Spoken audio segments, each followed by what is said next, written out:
And good day, good night. Welcome to Euro Today one last time. And this time, I guess it's for the Italians. Duane, Forza Italia, the Squadra Azzurra, Campiones dell'Europa. Exactly. I all this time was hearing it's coming home, when in actual fact they were saying it's coming to Rome. Exactly. Just I guess someone was talking and they had a bit of a translation, or maybe it was a bit more of a pronunciation mishap. Just no, it's not coming home. It's coming round. It's coming to Rome. It's coming. Oh, football's going to Rome. Exactly. Yeah, we're going to get into the game and our thoughts in the tournament as a whole. Look, it's beggars belief to suggest that England failed by losing in the final to kicks. But, no, but certainly. And a final of 24 teams, it means maybe even more than a final of 16 teams, in a way. Yeah, look, England has nothing to be ashamed of. They weren't the better team in the day. I said that headed in. I think anyone who watched this tournament knew that Italy was the best team start to finish. Maybe the only argument you could have would be that in the Spain semifinal, they might have been, slightly outplayed, but they found a way.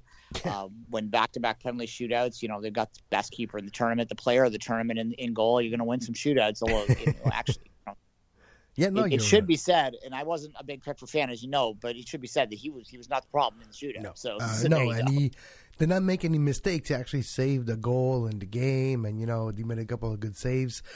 And we can talk about Pickford as a whole, maybe the second or third best keeper in this whole tournament. And, living up to expectation, that's how I view this England team. The team actually lived up to the hype for once. It wasn't as easy. And Gareth Southgate managed maybe a bit too conservatively that actually at the end maybe cost them. But maybe he knew that that's what was needed for this team. And I hate to make this analogy, but I'm going to do it. I made it yesterday talking to my colleagues at TVA Sport. To me, Gareth Southgate is the closest thing to Mike Babcock coaching Canada at Sochi as you can have as a manager in soccer for England in this tournament, right?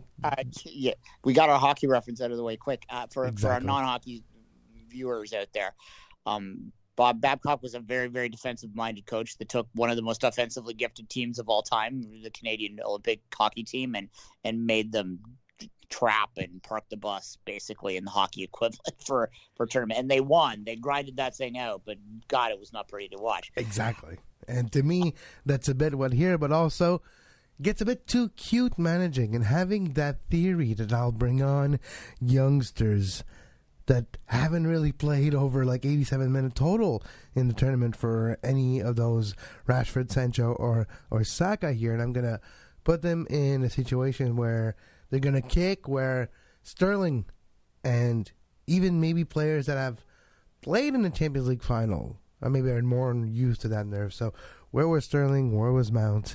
Where was also players like Stones in this situation, players that have played at a high level, that have faced these situations before at the club level?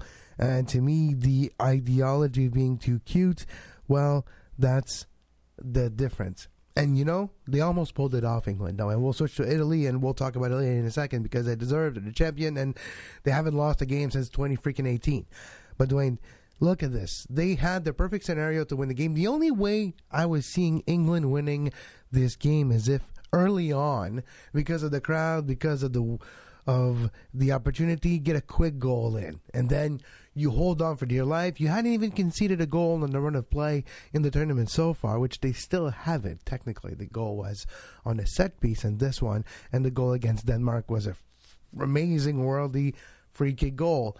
So they had the blueprint of winning and eking out a 1-0 win. And that was the only way possible in my mind for England to win that game. Yeah, I mean, technically it wasn't on the run play, but it close to at any rate. But, yeah, exactly. But you know what I mean. Yeah, one more transition and you're back to run a play in that situation. But nonetheless, look, once Italy scored that goal, I tweeted at the time that I thought it was over and there was only one winner left. And I actually think England did well to sort of get it back under control a little bit and take it 2 penalties, but it was difficult to see them winning. If we're going to continue the analogies here, it's very difficult to have a rational conversation about England, as I said many times. They're kind of like, a really popular band that had like a couple hit albums like a long time ago and then have just been putting out crap after crap for years. And then suddenly they put another good album out. But people don't want to give them credit for the new good album because they want to focus on the crap for 20 years because they're irritated at it. And I think that's kind of what's happening here. Yeah. I love your analogy. The only thing is maybe it's new band members that just retake the old name. It's like if there's a new band calling themselves the Beatles coming out and be like, guys, give us a chance. Don't be too harsh on us. Give us a chance. And then they have like a number 1 hit and they maybe just fall short. Maybe they have a number 2 hit on the Billboard. And you're like, well, you know what? It's actually a pretty good second performance after 2018. And then it puts 2018 into perspective and it puts 2022 into the cross sights. Yeah, it's like Queen with their what's that singer that they brought in? Adam never Lambert? be Freddie Mercury. Adam Lambert. Exactly. You can never. No, exactly. But you know what? Give him a chance. And they had a couple of hits, I believe. So. Yeah, and they're decent concert performance still too. You're still listening to Queen songs ultimately if you close your eyes and squint. That thus ends our music podcast for the day. But yeah, look, I mean, I'm not going to lie. Like, I wasn't cheering hard for England throughout this tournament. My national team allegiance was playing in the Gold Cup after. We'll review the Gold Cup tomorrow. But I was still disappointed and pretty gutted at the end of that because it would have been so nice to see. And you kind of felt a lot for a lot of people going on. But then, of course, all the stuff around the game happens and you feel a little less bad about it because you stupid fans that are hating on these young players don't deserve maybe to win now. Yeah. And and let's face facts though. Like, I mean, there's a lot of self-righteousness out there that particularly from Italians, but the ultras culture in Italy is pretty damn racist. There's more racist in the game in Italy probably during regular soccer games than there is in England also. Yeah. We talked a lot about Syria and bad things being yelled from the stands. So don't throw the rocks in the glass house is what I'm saying here. Yeah. It's a problem across football, not just in England. We saw it play out in England yesterday because that's where the game was. Exactly.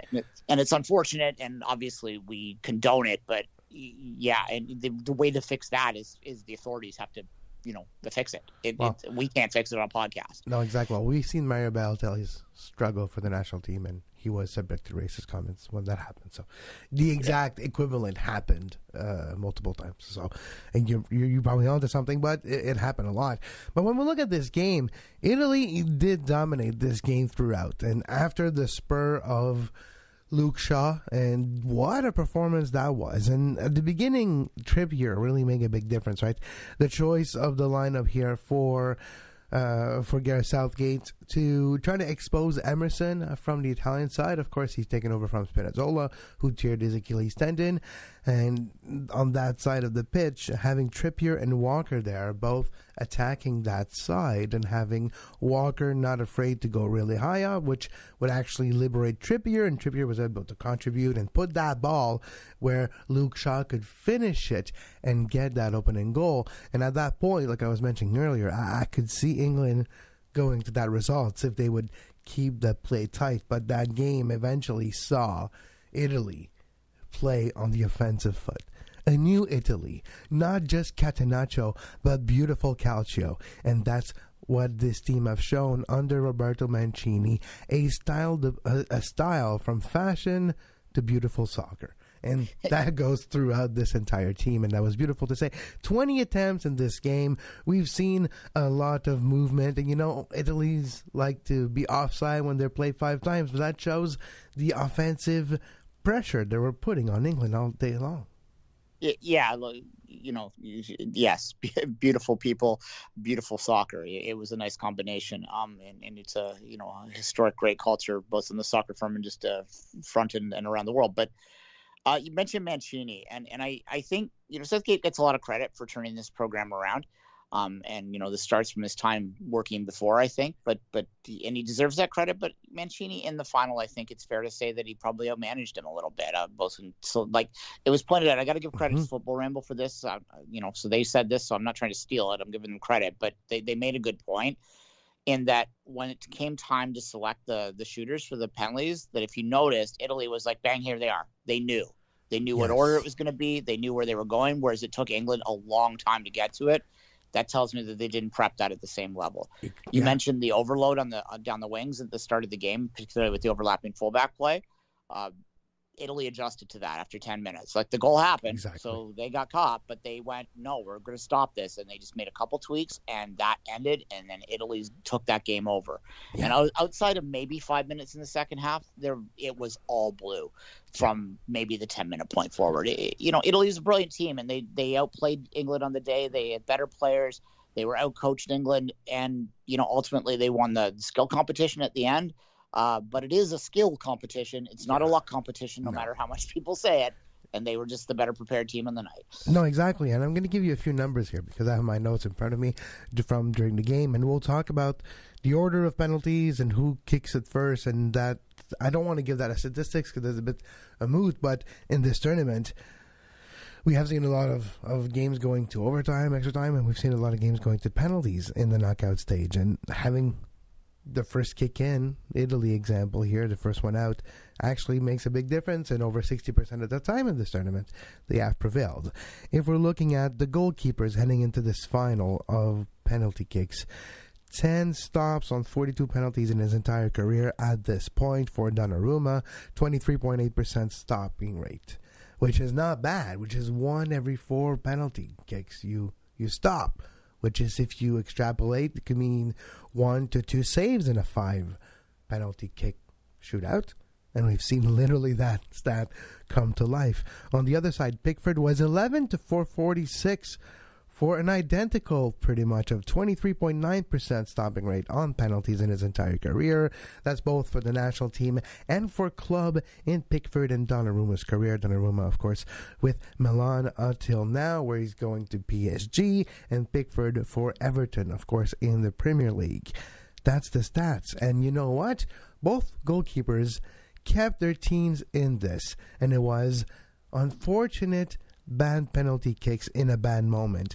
And there's one thing that cannot be taught, unfortunately, and cannot be put on these statistical data point, and that's experience in a pressure-filled moment.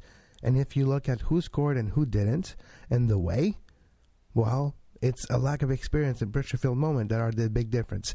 Kane and Maguire haven't seen this type of pressure moment before executed, and Maguire, even though was bold with a really top-shelf penalty, still got the job done. Rashford hit the post. Sancho was saved with a powerless penalty, and Saka was also saved by maybe the best goalkeeper in this tournament, Donnarumma, who's actually been awarded the player of the tournament also. But those are a bit of the statistic aspect. And if you look at Italy, Belotti saved. So that's where they lost also. You get the momentum in the penalties, you gotta have the instinct of a killer, Duane, right? You gotta put the other one, you gotta put him 2 goals down to begin with, and then mentally, it's a big hurdle. If you give him a chance to come back right away by hitting the point, the post like Rashford, then you know what, momentum switch on the other side. And usually, in my experience, that team at that point actually will win. Yeah, I mean, you mentioned the overall stats, and there's an entire chapter in Soccernomics if you want to look into it, the team that shoots first, right? And that's because you have the advantage and you're putting the pressure on the other side as long as you score. England got that advantage through the first save, but then the Rashford penalty, again, the second time in the match where I said it's done now, and it was. I mean, I can't actually remember the last time I saw a penalty shootout where there was a chance for a team to win it, to score and win, and they missed. Pickford made that happen, but then Saka walks up to the line, and I don't know about you, Kevin. I saw him walking up, and I said, you can just tell by the body language sometimes. Yeah, well, you almost got to fake it, right? You got to. It's like walking up to a fight, right? You gotta. It's going to be very macho, what I'm going to say, but you got to puff your chest out, and you be like, you know what? I'm here for this. I'm ready for this, and I'm full of testosterone for this moment, and I can handle it. If you just walk up with your a lack of energy is kind of like showing that, you know what, the nerves is getting to you. Yeah, and you got that big keeper in goal, and it's Look, you mentioned experience in big games. Look at the three guys that missed, and this is not meant as a bash on their club teams, but when you look at what club teams they played for, and they're all three of the club teams that those three missed players played for are on down cycles right now. They haven't even played big games, real big games at the club level, let alone the international level, and they're all young. United, Dortmund, Arsenal. That's, they're good historic names, but they haven't been at the top of the game. So that plays a role too. Whereas, the Italian guys just kind of got it done. But look, it betrays it every time. And I do think that there's still an English kind of reluctance to believe that there's a purpose in trying to focus on this thing as a skill, but it's been proven time and time again. Yes, they got the win over Colombia in the World Cup, and everyone said that the curse is over, but it just never looked likely once that started. Now, the question is what they do from here. Yeah, you're right, and that's where they need to focus on two areas. That, we talked about Roberto Mancini, and on the run of play, Gareth Southgate did not as good of a job with his team as Roberto Mancini did. The big difference is the control, the practice, and the focus on a couple of aspects of the game, which are set pieces and penalty kicks. Those were actually the Achilles heel of England in this tournament. Those are the only ways they allow goal. They were perfect on the run of play technically, but on the penalty aspect, like you mentioned, it wasn't as practiced and it wasn't as clear-cut. In a moment of panic, because that's what's going to happen. You're Wembley, the stadium is full, you're going to penalties and you have to score. Panic is going to be a very, very high factor. Well, if you have a clear-cut plan, well, you know where you're going, and it takes a bit, and if you practice it, you can get into muscle memory. And if you haven't, well, it can be panic, and then you have nerve, adrenaline dump, and then you're trying to hit a penalty with an adrenaline dump, trying to hit a penalty with a shaky leg, Duane, and see how that goes. Yeah, I do believe that there is shared memory for teams, even though these players are all young and weren't part of England failures in the past. There is still ultimately a neurosis that comes up, and they all have it in the back of the head. I see it in other sports. Hell, if you wanted to stick to football and stick to current football, I'm going to point to my club team, Manchester City, and their struggles with penalties this year. How does a team that good struggle to, I think they're converted 60% or something, which is way below the norm. How does that happen? Well, that's a collective memory thing. It starts to get in people's head. And I think that ultimately, as much as there was an advantage for England probably for the first 20, 30 minutes of this game, and they took advantage of it and got the goal, once this thing got deeper and deeper and deeper, that advantage starts flipping around because that crowd, you can feel the tension. You can cut it with a knife, to use the old cliche. And once the penalties hit and everyone in that stadium is thinking the same thing, oh God, here we go again. You can't tell me that doesn't affect you somehow as a player. It's difficult to pinpoint it or to point to it as a stat level. And you know that I love the stats. You know that I am a logic, objective values over subjective values every day of the week. But there is some subjective still in sport, and this is where it plays out. It plays out with the psychology of this. And I don't know how you beat that other than to just drill it into muscle memory, as you say, so that you're not thinking, you're just doing. But that has to happen. I mean, Kane's penalty too. Kane missed a penalty, basically. He scored in the rebound, but he missed that penalty against Denmark. You'd think that he, psychology would be taken down by that. But no, he walked up and just hit that thing. Yeah, short memory. Short memory is what is needed as a professional athlete. You need to be able to forget what you literally just did and just continue on. That's not easy because we all dwell on our mistakes, and that's usually the worst thing you could do as a player. Yeah, exactly. And he hit that in Maguire's, which was fun, particularly fun because it hit the camera. I like that, how the camera went. Well, it takes a lot of courage to hit a penalty like this because, the margin of error goes down very quickly when you add power and that placement. So that's it's not an easy penalty to take, especially with the pressure of doing it in the Euro final. You never want to miss high. It always looks so bad when you miss high. That'll stick with you for a long time. Michael Bradley, that penalty he missed to lose the CCL final. There's a Team MLS CCL reference. He skied it, right? And that always looks worse somehow than having the keeper stop it. But yes, if you hit it in that top corner, it looks beautiful though, and that certainly was a nice looking penalty. But on the play, it's difficult to argue that the right team didn't win this though. I thought England added a lot to the final, and that early goal, the pop that hit. I mean, I can't remember a pop for a goal in 18 months. We all know why. I can't remember a pop for a goal in 18 months, but it was beautiful to hear like that kind of nervous excitement, energy in a stadium. It's like I've been to 2 MLS Cup finals as a fan, and God, I so wanted an early goal in both. Didn't get an early goal either, but it would have just been nice. And you could just tell the energy just popped out. It was nice to hear. Yeah, no, exactly. And, it's a fitting end to the tournament that was, of course, very emotion-filled for multiple reasons. And, Duane, let's take a short break. When we come back, let's look at this tournament and an overall aspect and look what we're going to remember from this beautiful tournament. You are listening to Euro Today with Duane Rollins and myself, Kevin Laramee. Follow us on Twitter at SoccerTodaySPN. Subscribe to our show wherever you get your podcast.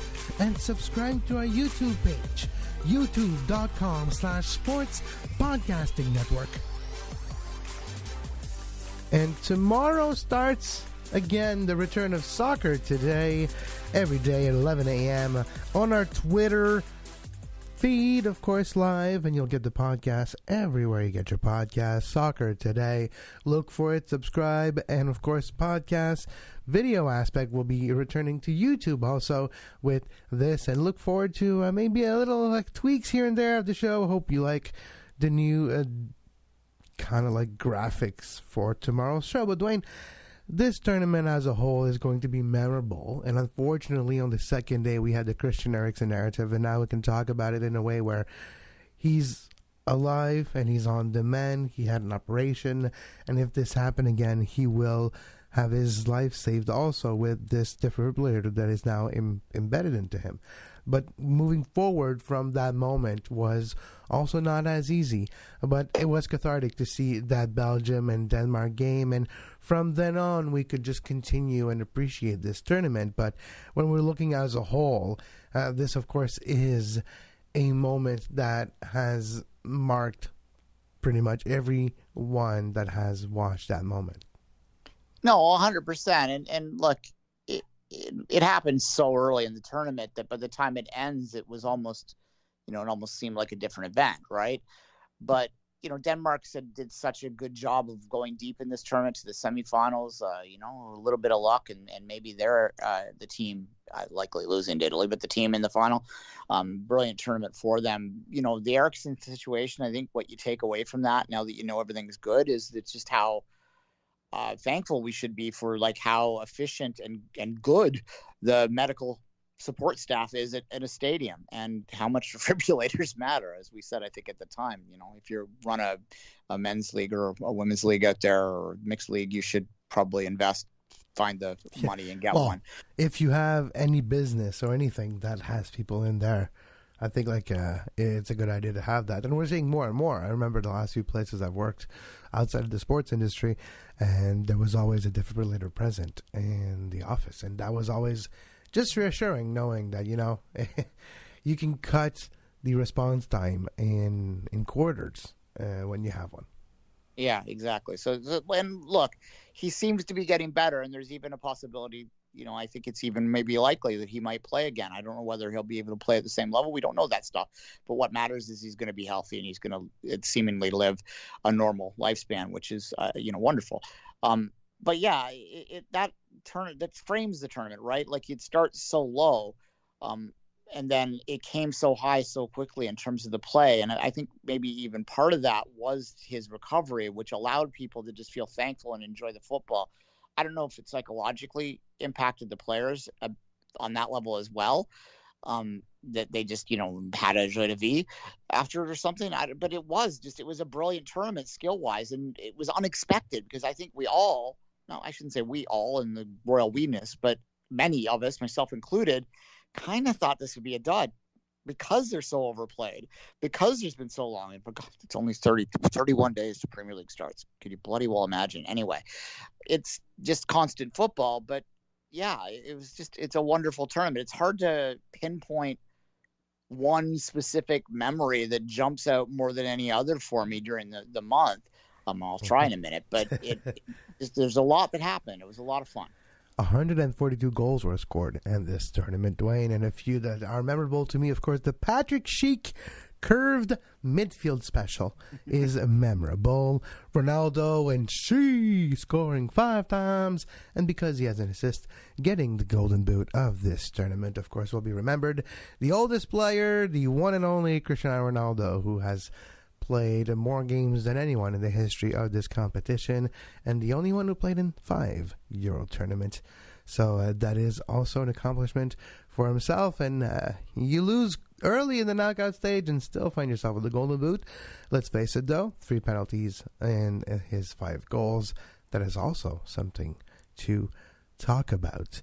But when we're looking at other goals that were incredible, Damsgaard free kick goal against England in the semifinal, to do this type of goal in a semifinal on that type of stage, that's legendary performance we're talking about here from Damsgaard on that day.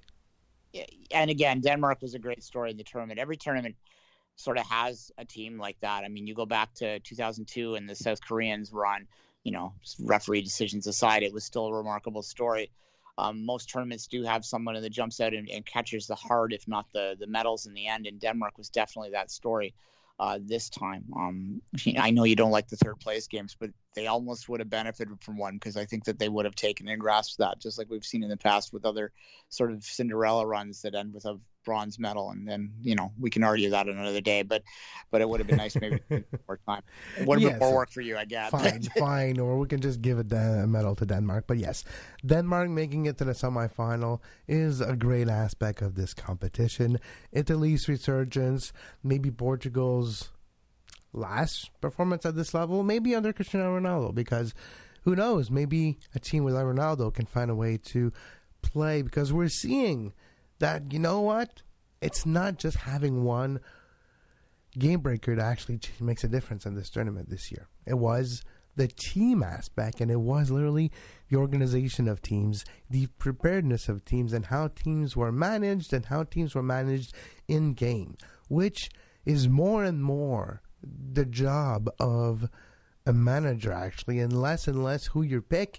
It's becoming more and more how you manage them in game, which is interesting, because we're seeing, of course, in the history of the sport, we had in French we say sélectionneur, right, or manager, and in English, but it's more than just a coach. It's like a coach and a general manager in other sports. Those two roles kind of like merge together. But we're seeing more and more the contribution of in-game management helping teams perform. Italy has done really good at that during the tournament. Yeah, and look, everything Italy did turned to gold. And they have, was it 34 now? So, yeah. Yes, 34 games unbeaten, and that goes all the way to the early part of 2018.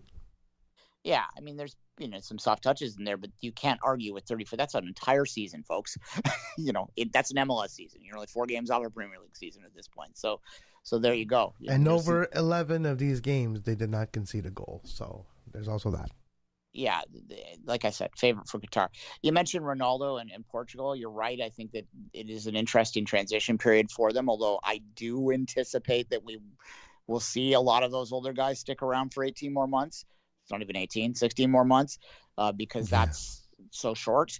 And Ronaldo, we saw him with his shirt off a couple times in the tournament. He's still in good shape. Yes, and you know what? I think he's going to probably find incentives to go to Qatar, because the tournament probably would benefit from his presence in Qatar.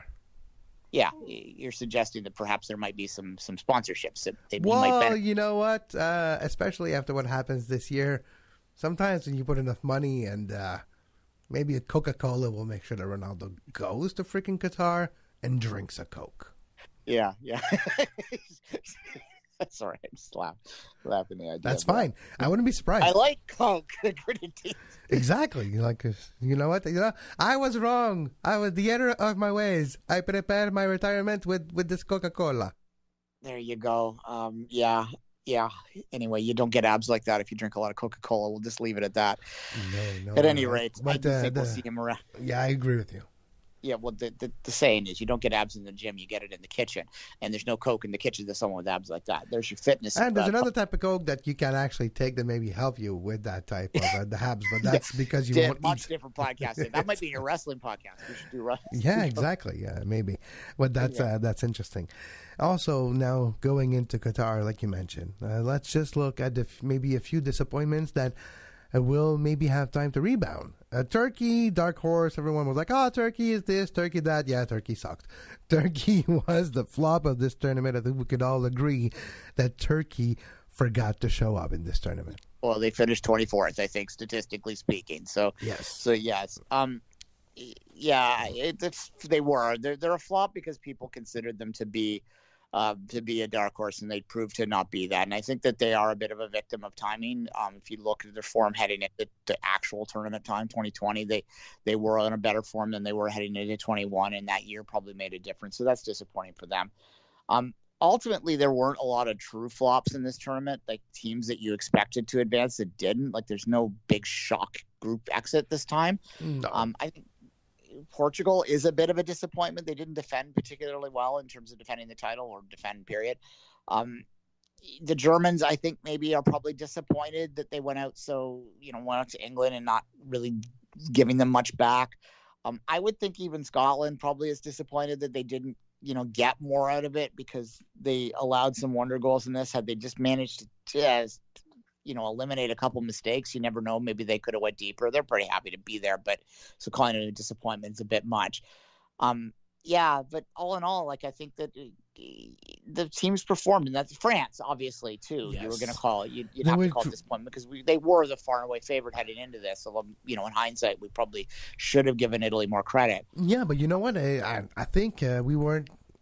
If example, when we go back in time and France actually beat Switzerland in that penalty shootout, France could have made it all the way to the final, maybe, just because there's such a talented team that maybe tactically is a bit lost at this moment. And Didier Deschamps has already been confirmed to staying and being the manager for Qatar. Maybe that's a mistake, and we'll have to break down what do you want to bring, because you do have to change the mentality and not just think defensively and find ways to get people open and find ways to highlight the Pogbas and use Mbappe to highlight other players too. And Griezmann did not contribute in this tournament, and there's maybe factors off the pitch that are distracting him at the moment from bad mistakes that he did recently. So there's a lot of things that happened to this team, and maybe it did not gel as much as we thought. Benzema did contribute a lot in his return, but at what cost? Hopefully he wasn't the problem in there. And then now, after this team, we have after the tournament, we have the families of the players that are involved in a word battle, the war of words in the stands, and that also leaves a mark on this selection that I think we're going to see some change in the selection of Didier Deschamps for this team in just a few years' time. But France definitely is heading to Qatar with redemption on their mind because they have failed in this tournament when you look at the expectations they had as defending world champions. Yeah, well, Benzema might resolve itself in the court in the fall. So, we'll leave that well enough alone for now. But he may not be available for selection moving forward. You can't call them anything else but the disappointment in this. But for sure, maybe that does portray them or propel them forward for in 16 months' time. So you mentioned changes, and I mentioned it with Ronaldo. I'll say it here again too. The one thing about it is so soon, and you got to qualify like in 6 weeks. You're qualifying again, so it's hard to make a massive structural change now this close to it when everything's just going to come fast. And it is going to come real fast. Like, we have to squeeze what normally would be nearly 2 years of qualifying into basically a year. And that's going to be a lot of football. So I think a lot of these countries and a lot of these selection choices are going to be made with continuity in mind. And we're going to almost see a continuation of this. So it'll be up to the rest of the world, France included, to figure out how you can, break down Mancini's Italy in that time. Because right now, Yeah. You got to call them the favorite. You got to. Like, it's hard. Like, 60 months is a long time in anything. It's a short time and a long time. But it's hard to see it being much different at that point moving forward. And what I saw in Copa America, which we should mention real briefly here, I didn't see any team that's going to step up. Even Brazil, Brazil might be the third best team in the world according to the FIFA World Cup rankings, but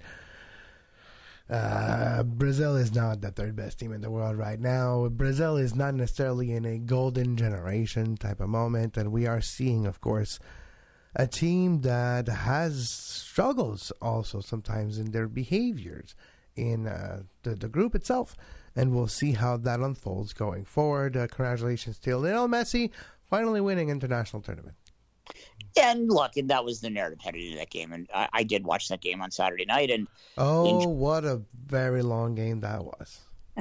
I saw some people arguing that it was a better game than the Euros. They were people that had the Latin sounding last names, so I would suggest maybe there's some confirmation bias happening there. Yeah, I would think so, because how the heck do you think that was a good game? Yeah, well, I mean, Di Marino with the goal, which he's hit and miss all the time. Look, I was happy for Messi. I watched that out. I didn't watch the Euro game out. I stayed home, was good boy yesterday. But on Saturday night, I decided to enjoy myself at a pub that was full of a lot of Latin fans, and there was no one cheering for Brazil there. Everyone was clapping and cheering and happy for Messi. It was just the end of a narrative. Like, it's done now, and now we can get back to normal. But to get back to the point I was making, those teams do not seem to be in the same wavelength. I will give them a little bit of a leeway in the sense that it is hard to gauge without fans. It really is. It does make everything seem a little bit slower when you don't have that pop of the crowd there. So I'll give them some leeway there. But I just, especially playing, in November in the desert, it's not a European World Cup, but it's going to kind of be a European World Cup because of the proximity. So I just have struggled seeing the South American teams doing particularly well, or for that matter, anyone else from outside of Europe. Yeah, I think it's going to be Europe. That's why I was thinking it's a very European cycle the world is on right now. I don't think anyone from Asia, from CONCACAF, from CONMEBOL, or from Oceania can really give a challenge to Italy and even France and Germany at that point, and even also I think England's going to be in the top contenders, of course, for the next World Cup. You're going to think about 5-6 contenders, and that's going to be probably the reality for this competition that will take place in Qatar in November of next year. The next Euro is, of course, 3 years away, and that will take place in 2024. And it's a rendezvous for Euro Today for 3 years down the road. Next up, Soccer Today. Tomorrow, 11 a.m., Duane and I will talk about the Gold Cup, how Canada's the best team in the world after their 4-1 win against Martinique. Junior Horlat, assist leader in the history of Canada. All that and more tomorrow on Soccer Today, where Duane and I will talk about the beautiful game, the world of football, with a soccer perspective. Duane, thank you for a great tournament, and looking forward to going back to our bread and butter of Major League Soccer tomorrow. It never ends, Kevin. It never ends. It never ends indeed. And as always, until tomorrow, have a great soccer.